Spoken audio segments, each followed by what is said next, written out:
Severe back pain is downright terrifying. Welcome to this explainer. But does that pain mean you need an MRI? It's a super common fear, right? We feel intense pain and naturally assume something inside is totally broken.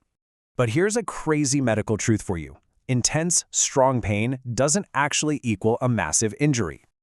Now, MRIs are fantastic. They're a completely safe way to get incredibly detailed pictures of your internal tissues. But here's the million-dollar question. Will those detailed pictures actually reveal the hidden cause of your back pain? Surprisingly, no. In most cases, scans just can't pinpoint the exact underlying trigger of your discomfort.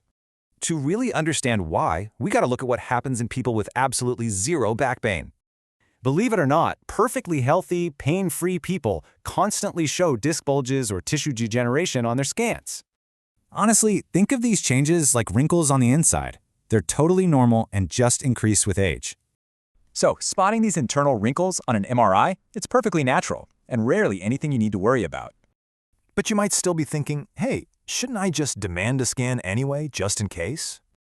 Actually, no. Getting an unnecessary MRI carries some surprising hidden risks that can literally make things worse. First off, seeing those completely normal disc changes on paper triggers massive amounts of unnecessary anxiety and worry. And that anxiety has real consequences.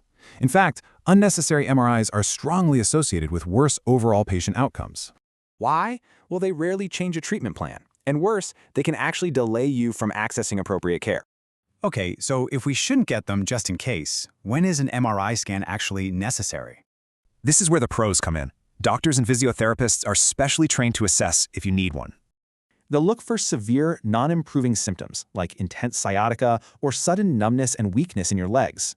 They'll take a detailed clinical history and ask special questions to pinpoint any truly concerning signs. But hey, take a deep breath. Serious underlying causes happen in less than 1 in 100 cases.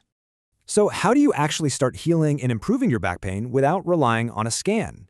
Proven resources like NHS Inform or the NHS Lothian website offer fantastic evidence-based roadmaps for your recovery. The golden rule here, trust the clinical assessment. Treating the actual person is always better than treating the scan.